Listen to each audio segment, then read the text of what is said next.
৫১৯ বছরের প্রাচীন ইতিহাস আর ঐতিহ্য টানে জয়পুরহাটের আক্কেলপুরে এখন মানুষের ওচরে পড়া ভিড়। উপজেলার গোপীনাথপুর মেলা প্রাঙ্গণে নেমেছে হাজারো মানুষের ঢল। উপলক্ষ ঐতিহাসিক দোল পূর্ণিমা মেলা। তবে শতাব্দীর প্রাচীন এই মেলায় প্রধান আকর্ষণ উত্তরবঙ্গের একমাত্র এবং সর্ববৃহৎ ঘোড়ার হাট।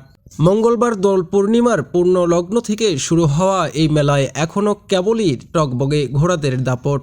মাঠ জুড়ে ধুলো উড়িয়ে দাপিয়ে বেড়াচ্ছে যুবরাজ, কালামানিক, কিরণমালা, তেহজি আর কালা পাহাড়ের মতো বাহারি সব নামের ঘোড়া। নজর কাড়ছে রাজকীয় ভঙ্গির ভারতীয় তাজি জাতের ঘোড়াগুলো। বিদ্যুৎ গতিতে চোখের পলকে মাঠ পার হওয়া এসব ঘোড়ার তীক্ষ্ণতা, তার বুদ্ধিমত্তা দেখে রীতিমতো মুগ্ধ ক্রেতা ও দর্শনার্থীরা। কেবল সৌন্দর্য নয়, ঘোড়ার তেজ আর দৌড়ানোর ক্ষমতা পরোক্ষ করেই চূড়ান্ত হচ্ছে বেচাকেনা। এখানে কয়েকটি ঘোড়া বিক্রি হচ্ছে লাখ টাকা থেকে শুরু করে কয়েক লক্ষ টাকায়। তবে শুধু ঘোড়ার দাপটি নয়, এই মেলা যেন গ্রাম বাংলার এক চিরচেনা উৎসবের প্রতিচ্ছবি। একদিকে চলছে ঘোড়া ছোটানোর উন্মাদনা, অন্যদিকে বিশাল এলাকা জুড়ে বসেছে বাহারি সব খাবারের দোকান।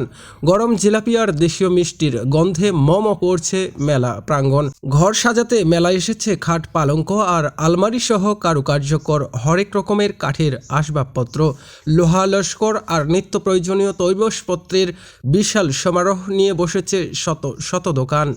দেশের বিভিন্ন প্রান্ত থেকে আসা সব বয়সী মানুষের এই মহামিলনে জয়পুরহাটের গোপীনাথপুরে এখনও উৎসবের নগরী। প্রযুক্তির এই যুগেও ১৫ শতক থেকে শুরু হওয়া এই প্রাচীন উৎসবের জৌলুস আজও স্নান হয়নি। ঐতিহ্য টানে আর গতির নেশায় গোপীনাথপুরের এই মেলা চলবে আরও বেশ কয়েকদিন।